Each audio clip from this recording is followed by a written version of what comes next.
quitar la vida porque él dice, me llevan a Estados Unidos, yo no quiero, prefiero una tumba. Bueno, él cuenta toda esta historia, pero él, y esto pasó con este personaje, también con el Chapo, eran gente que tenía controlada inclusive al FBI, comprados al FBI y comprados también a la DEA. Imagínense el poderío que mueve todo el narcotráfico. Pablo tenía controlado lo que es la parte militar de Colombia, tenía controlado al gobierno, tenía controlado al FBI, tenía controlado a la DEA. O sea, tenía comprado a todos. Hombre, por eso tampoco lo podían encontrar, entre comillas, ¿cómo le iban a encontrar? Estaban no, unidos a él. Chapo, por lo menos el 50% de droga que entraba en Estados Unidos, lo mandaba Chapo. Y era gente que tenía millones y millones, pero millones de dinero. ¿No? Bueno, lo que quiero decir con esto es que el hijo de Pablo, él cuenta pues que su padre, dice, el error que tuvo mi padre es meterse en política, porque mi padre ya tenía todo, tenía controlado toda la cárcel, tenía controlado todo el gobierno, tenía controlado la ley, tenía controlado todo. Dice, pero quería llegar al poder. Es decir, él dice, la ambición de mi padre por querer tener más, por querer controlar más, es lo que luego lo lleva a la perdición de, vamos, para que luego se gana más enemigos y que la maten al final, ¿no? Esta ambición de... Pero claro, yo me ponía a pensar, a ver, si esta gente ya se ganó 5 millones transportando droga, pues que paren ya, ¿no? Ya tienen 5 millones. Pero nada, más.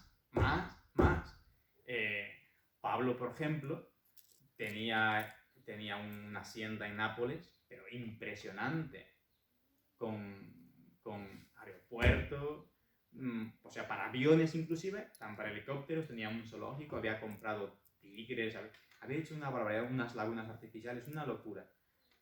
Es decir, y le preguntan, ¿y por tu padre por qué se dan todas esas cosas? ¿No? Le preguntan, él dice, pues que mi padre ya no sabía en qué gastar el dinero que tenía, es que ya no sabía qué hacer. O sea, ahí siempre tenía fiestas y llevaba algún grupos de Colombia allá a Nápoles. Claro, él vivió toda esa niñez, ¿no? El hijo, que también se llamaba Pablo, luego se cambió de nombre, se cambió de todo, nombre, apellidos, porque era perseguido. Él ha escrito libros sobre su padre. Realmente él dice, mi único delito es ser hijo de mi padre, ¿no? O sea, porque ella obviamente no se dio aquello, no podía además, porque iban a por él todos sus enemigos, los enemigos de su padre, claro. Y él contaba que una vez el papá, pues, siempre también en los grupos, trae a un artista famoso, ¿no? Dice, ¿a quién quieres traer? A Michael Jackson. Ah, pues sí, bien, para la próxima algo de ¿cuánto cobrará? Pues no lo sé, por un concierto privado, pues 1, 2, 3, 4 millones, pero ¿a ti qué más te da, no? O sea, puedes pagarle si quieres 30 millones a Michael Jackson y te sobra el dinero. Dice, ah, pues sí, dice él, pero era tanta maldad de mi padre, dice él, que delante de mí, que era un crío, creo que de 14 años, mi padre le dice, ah, pues sí, le vamos a contratar, que me pida lo que quiera, y después del concierto privado que nos va a dar, le digo que pase a mi habitación y le arresto, dice, le arresto y para que salga de aquí vivo, que me pague 60 millones. Dice, o sea, quería sacar dinero por todas partes, ¿no? Pero claro, esta gente tenía que controlar todo, que lo podían hacer, al final no llegaron a controlar a contratar a este hombre. Lo mismo quisieron hacer con Julio Iglesias, también le querían contratar para un concierto y luego le querían secuestrar para que suelte dinero. Bueno. Dirán, ¿y esto qué tiene que ver con la meditación? La meditación, pues tiene que ver con lo siguiente, ¿no? Es decir, miren, ¿cómo es la realidad del pecado? Que el pecado siempre te va a pedir más. Siempre te pide más. Esa gente tenía ya mucho dinero. Podía, digo, contentarse con 4 millones, con 5. Ya tenía para vivir, pues miren ustedes, tranquilamente. Y muy bien, pero no, siempre querían más. Inclusive hasta llegar a arriesgar su vida. Y es lo que hicieron ambos, ¿no? Bueno, uno se llegó a suicidar, o le mataron, lo que sea, pero estaban dispuestos a ello. Y luego el Chapo, pues el Chapo igual. El Chapo se escapó 2 veces de la cárcel. Que tío, la primera vez no se sabe cómo fue, si un carrito de ropa sucia que compró al señor que iba a poner las sábanas, mira, me metes aquí y me sacas. Otro dicen que se vistió de guardia y salió por la puerta tranquilamente. Otros que le sacaron igual. Bueno, Pero la segunda vez, sí es verdad que se escapa por un túnel, ¿no? Los famosos túneles de Chapo, porque cada vez que iban a pillarle, que escuchaba a la policía que estaba afuera, que rompían la puerta, él abría una tapa, se metía al túnel y salía por otras calles, a un hotel, a otra casa, y así tenía casas con túneles. Y así se escapó también de la cárcel la segunda vez, por un túnel. Y la encontraron después de unos cuantos años. Gente que no se contenta con lo que tiene, sino que quiere más. Y esto es el pecado. En cualquier ámbito de la vida, el pecado siempre quiere más. No se contenta con poco. Uno piensa, digamos, no sé, por ejemplo, en esas personas, ¿no? que quieren más riqueza, más dinero, siempre buscan más. Siempre buscan más. ¿Pero por qué? Porque es así nuestra naturaleza humana, que busca siempre tener más, sobre todo en cuanto al pecado. Lamentablemente, en cuanto a la virtud, a veces somos muy mediocres y nos contentamos con muy poco. En cambio, cuando es en el tema de pecar, vamos a por más. Bueno, miren, no podemos penetrar totalmente en la realidad del pecado. El pecado también es un misterio. Es un misterio porque ¿cómo es posible aquel Dios que es misericordioso? ¿O cómo es posible que Dios, por un pecado, me manda al infierno? Un pecado me quita a Dios del alma. El pecado mortal me quita a Dios del alma. O sea, la gravedad y la grandeza del pecado es incomprensible ante nuestras mentes. Porque Dios, que es misericordia y que es nuestro Padre, está dispuesto, y de hecho lo hace, condena a aquellos que caen en pecado mortal y no se arrepienten, claro, y que mueren en pecado mortal, mueren así, renegando de Dios en pecado. Para que Dios haga esto, para que Dios se vea obligado a hacer esto, el pecado debe ser algo realmente terrible. No llegamos a comprender totalmente la realidad del pecado. Podemos ver efectos del pecado. Nos priva de la gracia divina. Si mueres en pecado mortal, te condenas, ¿no? Bueno, vemos que el pecado ha sido causa de la crucifixión de Jesús, que Él haya muerto por nosotros. Vemos efectos. Pero igual, digamos, estos efectos nos tienen que llevar a comprender de alguna manera la fealdad, la vileza del pecado. Y, claro, para comprender el pecado hay que entender primero lo que es la gracia.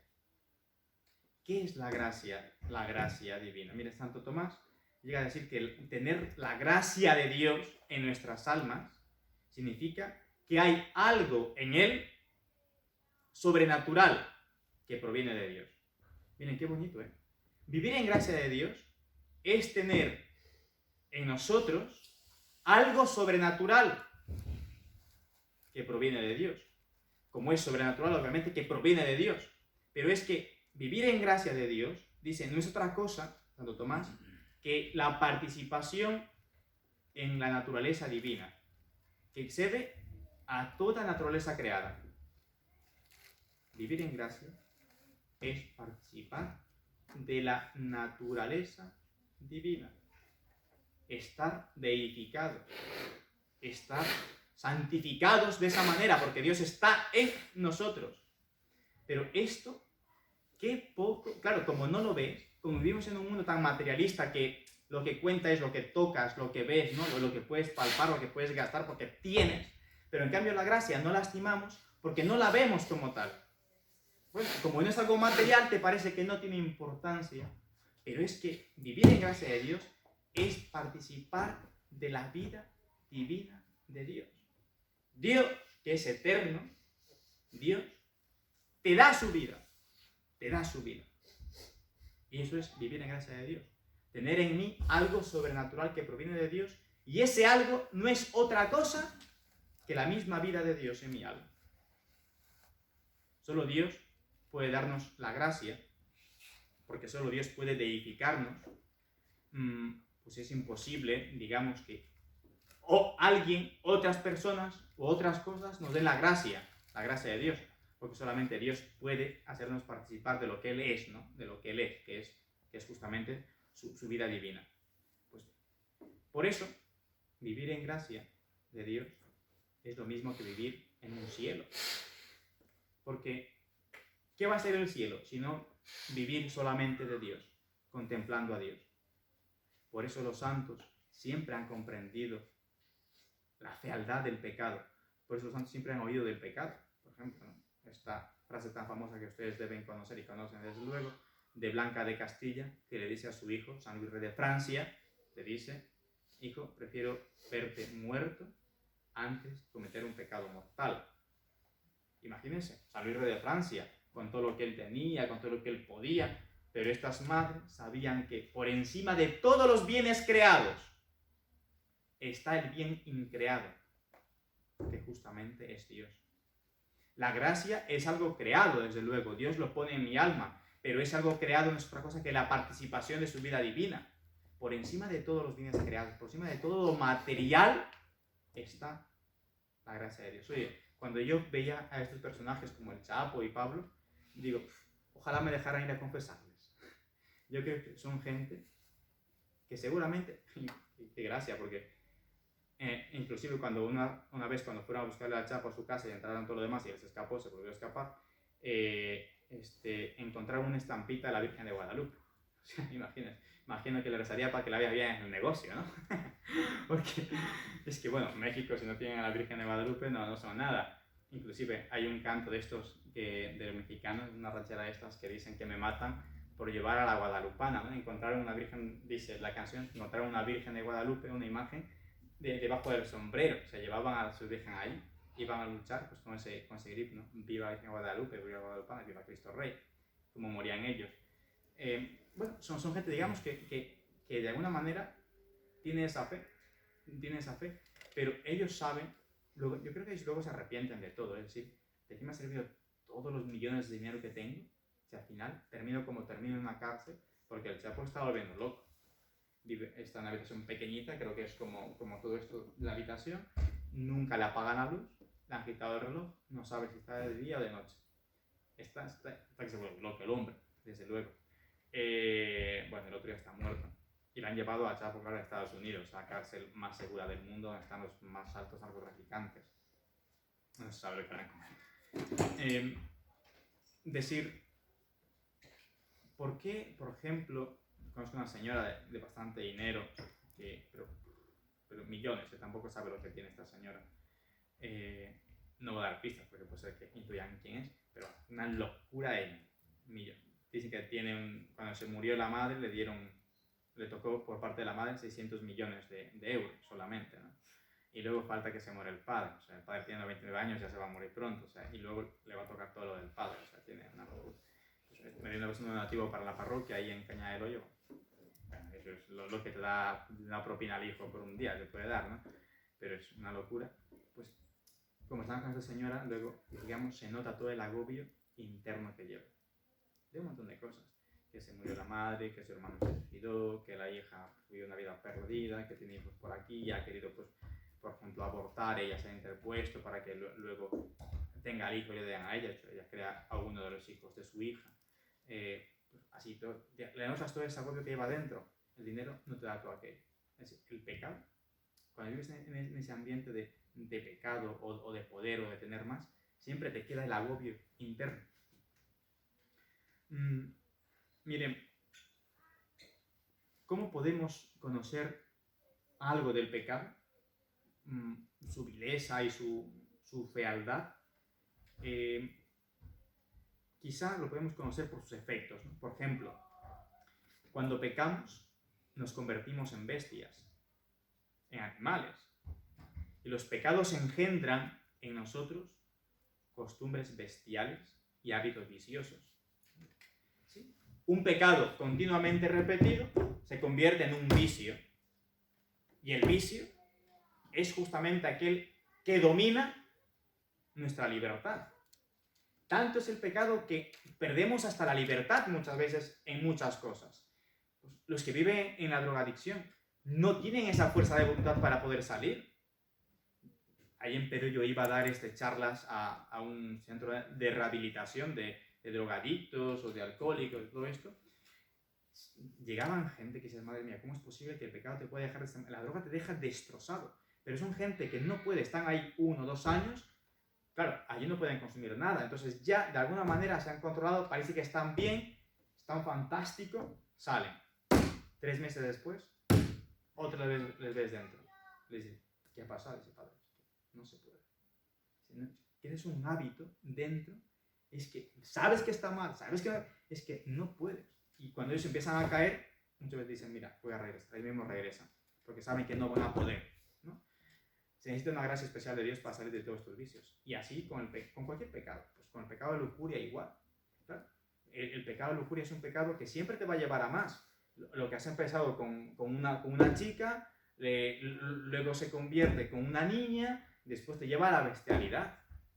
Claro, el pecado termina en la bestialidad muchas veces, cuando es un pecado que no se controla. Peor la impureza, porque es un pecado, es un abismo, o sea, tú empiezas y es incontrolable.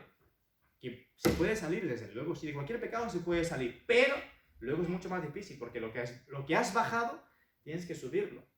Tienes que subirlo otra vez, pero tienes en contra de que no tienes la voluntad totalmente fortalecida, la libertad totalmente, digamos, a disposición tuya. Los vicios van ganando terreno. Por eso dice que nos convierte en bestias y engendra en nosotros costumbres bestiales y hábitos viciosos, ¿no? Luego también es un apetito, los pecados son apetitos que prevalecen contra nuestra razón, cuando la razón tiene que dominar nuestros apetitos. El pecado, además, es el pecado que la carne se pone por encima del espíritu. Nosotros somos seres compuestos de alma y cuerpo, ¿no? Somos cuerpo y alma, pero San Pablo dirá que la carne muchas veces tiene sentimientos contra el espíritu, y él por eso nos dirá muchas veces tenemos que luchar contra la carne. Y aquí la carne todo tipo de pecado, ¿no? Que muchas veces nace de nuestra sensualidad, de nuestras pasiones. Mire, luego también, como decía antes, el pecado nos hace que seamos esclavos de los vicios, y los vicios se vuelven señor, se vuelven el dueño, se vuelven los que mandan, nos mandan. Y es realmente penoso cómo ser esclavo de nuestras pasiones. Es realmente horroroso. O sea, tanto es la fuerza del pecado que nos esclaviza en muchas cosas. Y luego, pues, miren, el pecado hace que seamos esclavos de la hacienda, ¿no? Del poder, del tener más, esclavos del regalo en cuanto a darnos gustos en el cuerpo, de comidas, por ejemplo, esclavos de la sensualidad. Bueno, son cosas que nos han robado el corazón, nos han robado la libertad. Pero mire, no solamente debemos evitar el pecado, digamos, porque pierdo la gracia de Dios. Es verdad, pierdo la gracia de Dios. Me quedo sin Dios y me voy al infierno si no me arrepiento.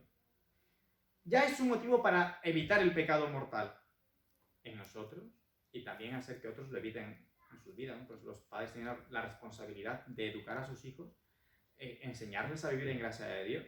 Por eso el ambiente de casa, de familia, tiene que ser un ambiente que enseñe a mis hijos a cuidar esa gracia de Dios y no darles medios que les puedan llevar al pecado.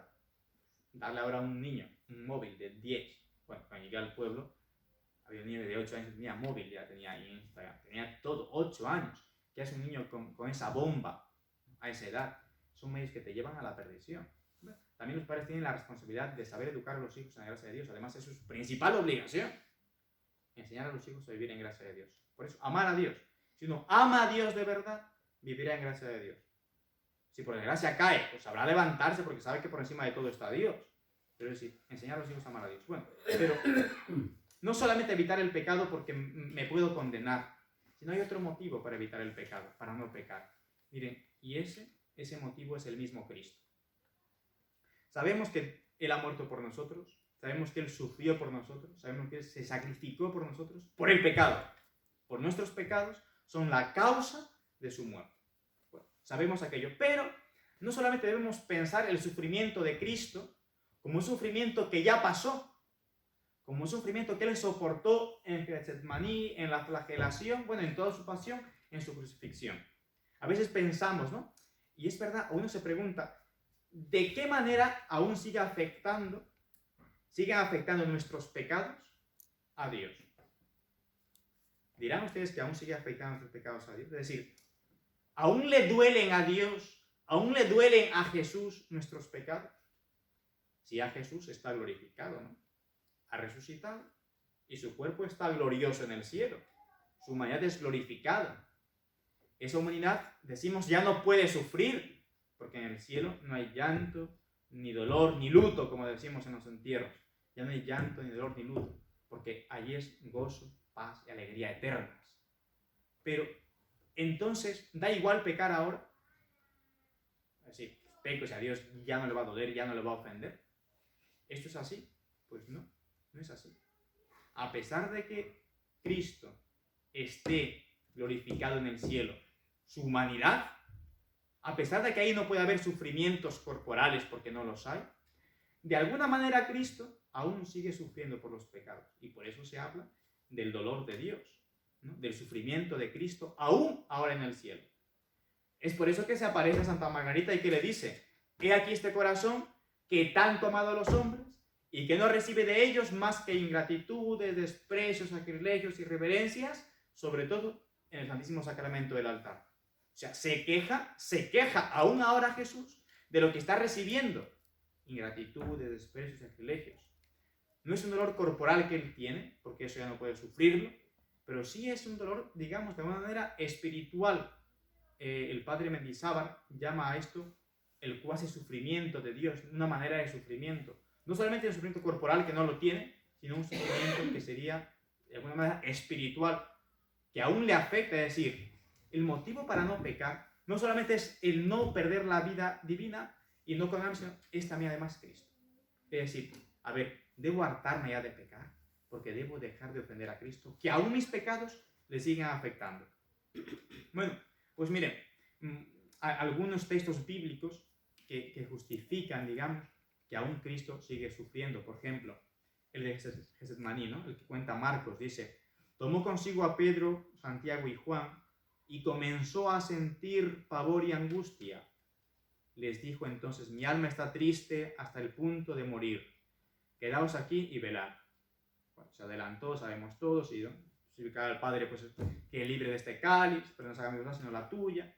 Pero mire, dice, y esto me acuerdo que una vez el Padre Serra, en sus espirituales allí en Perú, nos comentó esto, se me quedó grabado, porque él decía: Getsemaní, la agonía del huerto aún no ha terminado, aún está Jesús agonizando. Y él dice, esto no es una frase mía, decía él, es una frase que no quiero citar de quién es, y la frase era de un filósofo, vamos, horroroso esto, era Pascal, lo que yo investigué era Pascal, no quería citar a Pascal. Bueno, pues Pascal decía que Getsemaní aún no ha terminado. Estamos en la prolongación, es decir, del sufrimiento de Cristo. Y el Padre Serra, ¿por qué decía esto? Decía, ¿por qué? Porque el texto bíblico dice: y comenzó a sentir pavor y angustia. Dice, comenzó a sentir, es el verbo comenzó, es decir, es una acción que no ha terminado, es una acción que aún está prolongándose. Hubiese dicho, y sintió pavor y angustia, es una acción que sintió, terminó, ¿no? Terminó, ya está. Pero es una experiencia que comenzó a sentir, esa acción que ha empezado, aún no ha terminado. Comenzó a construir su casa, aún no la ha terminado. Ha comenzado, pues no. Cristo comenzó la pasión y aún no la ha terminado. ¿Y por qué? Porque aún seguimos pecando. Luego hay otro texto que dice, por ejemplo, cuando a Jesús le dan la bofetada, ¿verdad? Jesús dice: si he hablado mal, di lo que está mal, pero si he hablado bien, ¿por qué me pegas? Le reclama a este verdugo. ¿Esto qué muestra? Que a Jesús sí le afectan nuestros pecados. Claro que esto es en aquel momento, pero es decir, esto muestra que Jesús ante mis pecados no es indiferente. Le afecta, le duele. Si he obrado mal, di en que he obrado mal. Si no, ¿por qué me pegas? ¿Qué te he hecho yo de daño? Dirá Jesús. ¿Por qué me pegas? Luego está también el texto de San Pablo, bueno, es de los Hebreos, de hecho, ahora hay muchos que niegan que San Pablo escribió los Hebreos, te ponen así el autor de los Hebreos, ¿no? Nunca definen el autor, por ejemplo, la Iglesia desde los primeros siglos ha dicho que es San Pablo. Pues ahí San Pablo dice, en efecto, es imposible a quienes fueron una vez iluminados y saborearon el regalo del cielo y llegaron a ser partícipes de Espíritu Santo y saborear la buena palabra de Dios y los prodigios del mundo venidero, y no obstante cayeron. Estos que estuvieron saboreando los bienes del cielo, cayeron. Dice, volver a renovarse hasta el arrepentimiento, cuando para su propio daño crucifican nuevamente al Hijo de Dios y lo exponen a pública ignominia. Para su propio daño crucifican nuevamente al Hijo de Dios. San Pablo llama de que los pecados crucifican nuevamente al Hijo de Dios. Es más, le exponen a la pública ignominia.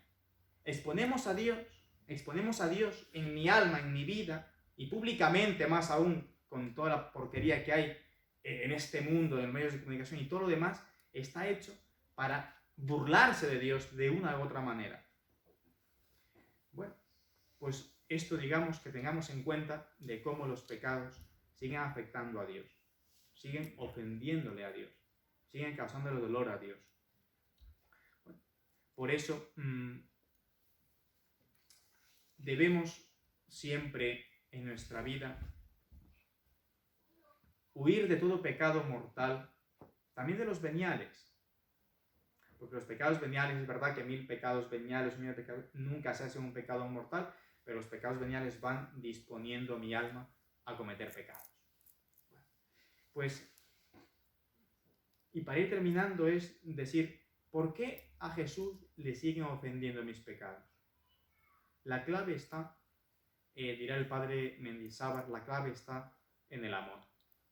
Justamente, Dios que es un Padre misericordioso, Dios que es un Padre glorioso, pero sigue siendo Padre.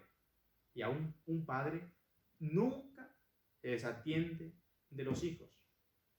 Y ponía un ejemplo, el Padre decía, supongamos que una madre que está estupendamente de salud, una madre que tiene todo el dinero que quiere, está muy bien materialmente, de repente le dicen que el hijo tiene un cáncer incurable. ¿Será esto, su dinero, su bien material, el de la madre, y su bien físico, el de la madre, será causa para que ella no sufra, no le duela el mal que está padeciendo el hijo? No. Es decir, el bien en el que tú te encuentras no es causa para que tú no sufras el mal del hijo. Esto lo aplica a Cristo. Cristo, aunque esté glorioso, a él sí le afecta los males que están padeciendo los que somos miembros de su cuerpo místico. ¿Y esto por qué? Justamente porque el amor hace a Dios que le afecte nuestros pecados. Este amor de amistad que él tiene con nosotros, ¿no? Esas tradiciones nuestras le afectan a su corazón.